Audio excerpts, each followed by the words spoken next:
Hi everyone, this is going to be the first video in a set of videos that I'm going to be making in my absence, just so you guys don't fall too far behind with regards to the ratios and rates topic, because I want to make sure that when we get back we can just keep hitting the ground running. So basically in these videos I'm going to make, I'm just going to have like the first slide with all the writing that you guys are going to need to write down, and yes, I am expecting you to write this down, so there'll be an opportunity in a second where you can pause this, or I guess you can pause this now and write it all down, but I'll explain a bit about the concept and the theory behind today's lesson. So today we're talking about dividing into a ratio, which we'll get into in a sec.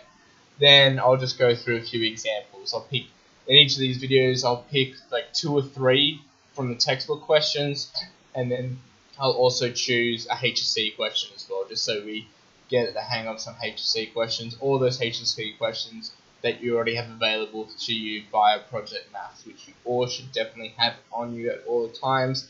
Like I've been saying, the most important thing you can be doing over these next 12 months is doing HSC questions, and we're going to be doing them periodically throughout the whole 12 months. So make sure you always have them handy. Anyway, going into today's lesson, we're talking about dividing into a ratio. So this is something that we've done in the past. I believe the first time we did it would have been back in year 8. So hopefully you guys would know how to do this, or have a kind of remember how to do it. But let's just quickly dive into it. So on Friday, or your last lesson, you would have talked about what a ratio is. So a ratio is a way that we can compare different parts of a same type of amount.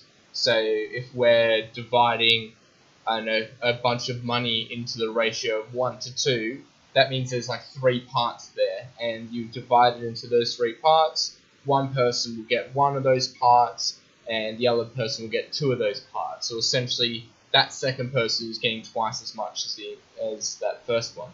So what we're talking about today is actually going through that dividing process, so we can split some amount up into a given ratio.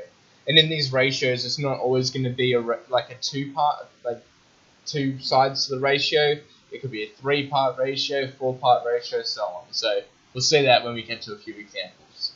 But yeah, as you see there, so to divide a quantity into a given ratio, we consider the amount of parts there are in the ratio and divide by that total to find the value of that single part, and then we'll go on from there.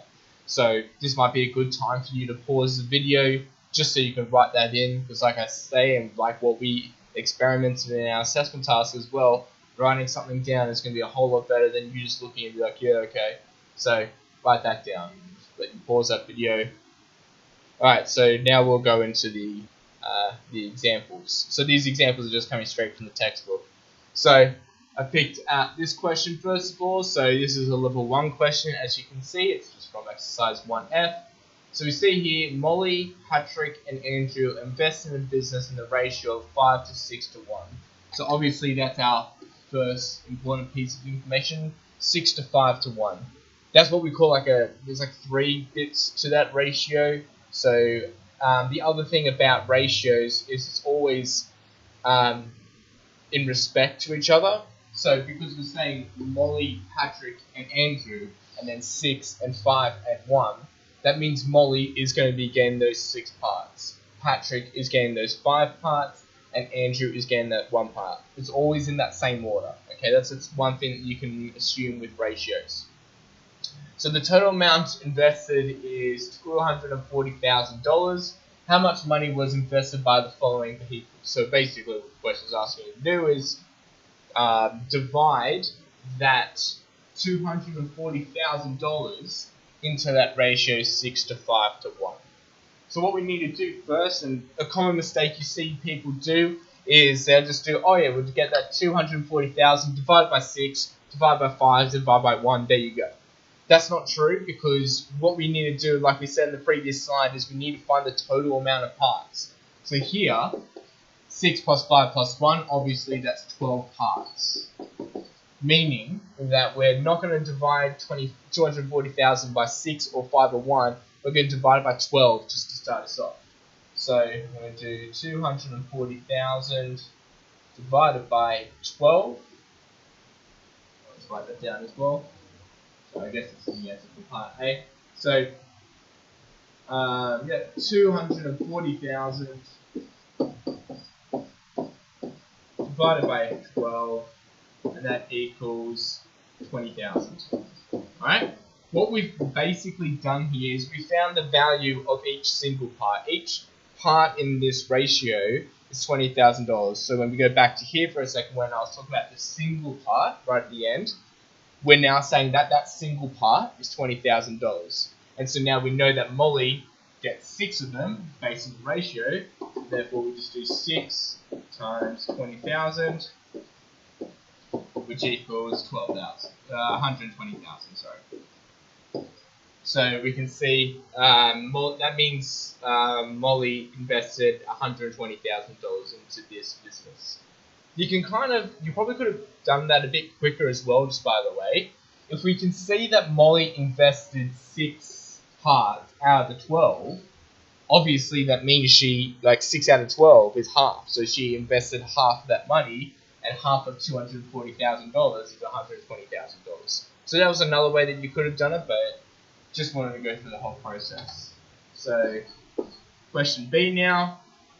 Now, this is going to be a lot easier now. We already know what the value of a single part is. That single part doesn't change. So it's just this time, we know that Patrick is getting 5 parts. So it's just going to be 5 times 20,000.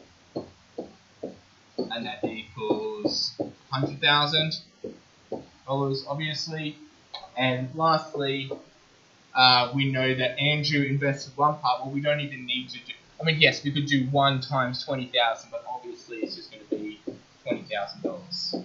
Alright, so that means Andrew put in the least amount of money. Now, a way that we can kind of check ourselves to see if that's definitely going to be right, because it's always worthwhile evaluating it at the end of these questions. These 3 answers, what should they add up to? I mean, if that's the amount of money that was invested, and we knew that it had $240,000 was invested, that means our 3 answers should add up to $240,000, which it does. 120,000 plus 100,000 is 220,000, plus another 20,000, 240,000. That's just an easy way that you can check to see if your answer makes sense, and it does. Alright, so going into the next question that I picked out, it's the level 2 one. And so we see here, a punch is made from pineapple juice, lemonade, and orange juice in the ratio of 5 to 3 to 2. Again, that's in order. So pineapple is 5 parts, lemonade is 3 parts, orange is 2 parts. Okay, it's always in that order. So to start us off, our most important thing is that, So how much lemonade is needed if 1 liter of pineapple juice is used? Alright, so note the wording is very important here in this question. We're not saying that we've made 1 liter of punch. Alright, so we're not just going to... By the way, really quickly, we should point out that that is 10 parts. Alright, that's fairly easy. 5 plus 3 plus 2. We'll get back to that in a second. We might not, actually. Note that the question here is 1 liter of pineapple juice. We're not saying that's 1 liter of punch. Okay, so we're not getting that 1 liter and dividing by 10. Instead, we've got 1 liter of pineapple juice used, and we know that pineapple juice was 5 of those parts. So we're not going to get 1 liter and divide it by 10 because we don't have 1 liter of punch. We're getting that 1 liter and dividing it by 5 because that's how many parts in that ratio was pineapple juice. So we have 1 liter, which I'm just going to write as 1,000 milliliters. Very simple. So 1,000 milliliters divided by 5 equals 200 milliliters. From that, we can say that each one of these 10 parts now is going to be 200 milliliters because we were told 1 liter of pineapple juice was used, and that was 5 of those parts. So each part was 200 milliliters. That's our single part.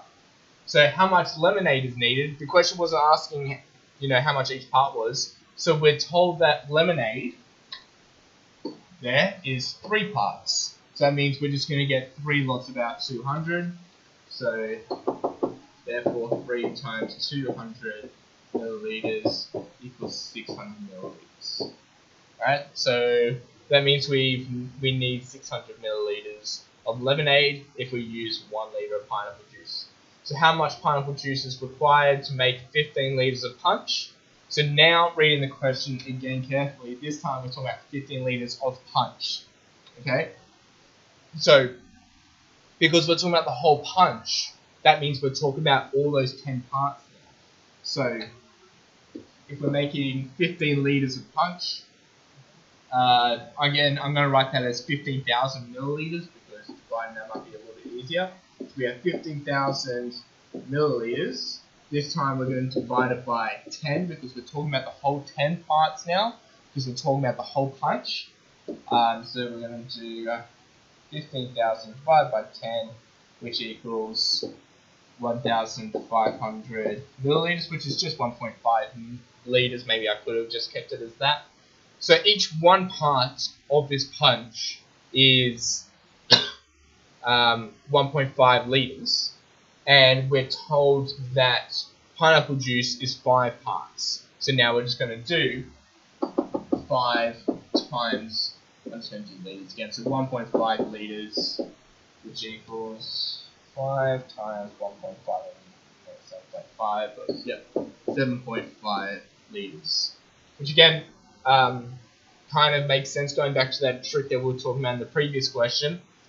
We can see that there's 10 parts and pineapple juice is 5 parts, so half of that punch should be pineapple juice. So if we're making 15 liters of punch, half of that should be pineapple juice, so half of 15 is 7.5 liters. Again, that would have been a quick way, but it's always good for us to think about like those single parts. So in that first question, we calculated that in that smaller amount, that was our single part. Whereas in this question, where we're making more punch, that was our single part. But the main thing that you want to do with these dividing into ratio questions is find that single part. But sometimes there might be a twist to it. Make sure you read the question carefully. Last question we're going to do here is a past HSC question. It's not actually a past HSC. This is from a big collection of sample questions that NASA created for the new standard course, because obviously the guys doing the HSC this year didn't have any past papers, so they just made up a bunch of sample questions. This is one of them. So let's just get right into it. So in a raffle, the total prize money is shared among the first 3 tickets drawn in the ratio 5 to 3 to 2. So what we're kind of saying, the first 3, so we kind of have first, second, and third. Like the first ticket is drawn, the second ticket is drawn, the third ticket is drawn. The first ticket gets 5 parts of it. The second ticket gets 3 parts of it. The third ticket gets 2 parts of it. So the prize money for the third ticket drawn is $300. What is the total prize money? So there's your key sentence. The prize, well, there's our ratio first of all. But prize for the third ticket drawn is $300. So the third ticket, remember, is 2 parts of the ratio. Alright? So that means, again, like I said in that previous slide, in these questions, you want to find what that single part is, what one part is worth. So if we know that that third ticket is $300, so that third ticket is $300, and it's 2 parts, so we're just going to divide it by 2. Therefore, we have $150. That's our single part. Alright, remember, it's always about finding what one part is. And now that you know what that single part is, well, how many parts are there in total in this raffle? Well, there's 10. 5 plus 3 plus 2. That was from that ratio right at the start. So simply, we're now just going to do 10 times $150, which equals $1,500. Alright, so that's a total prize money. The question wasn't asking how much money would you get if you came first. I mean, we could have done that. If the question was asking that, we'll just do 5 times 150 because we're trying to find how much would the first person get. But here the question's asking what's the total prize money, meaning all those 10 parts in total. So we found out single part times it by 10. There's your answer. And as you can see, that's worth 2 marks. So I'd say it's probably 1 mark to find that single part, realizing, okay, we've just got that. And then once you got that, realize that you need times by 10 to get 1,500. So not insanely hard question. Anyway, so hopefully this video has been fairly clear on dividing ratio. It might be suggested that you watch it in a slightly sped up speed, but up to you. But yeah, hopefully you can keep going back to it as well, and you're good with dividing by ratios. So I'll see you in the next video, I guess. See ya.